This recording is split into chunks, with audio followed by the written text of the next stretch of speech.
దైవజనమా, పాపం ప్రారంభం గొర్రె పిల్లలాగా వస్తుంది.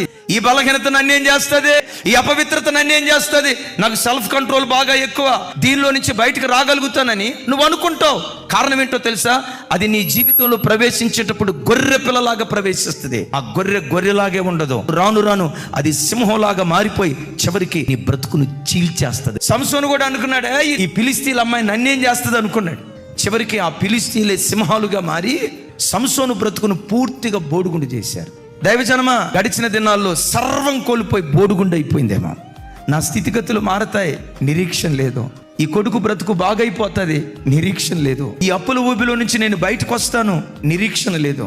సాతానుగాడు పూర్తిగా బోడుగుండు చేశాడయ్యని ఆత్మీయ బోడుగుండు కలిగిన వాడిగా ఈరోజు నువ్వు ప్రభు దగ్గరికి వస్తే, సంసోను తల వెంట్రుకలు మరలా మొలిచేటట్లుగా కార్యం చేసిన దేవుడు నువ్వు కోల్పోయిన భక్తి మరలా యేసు నామములో నీకు తిరిగి అనుగ్రహిస్తాడు.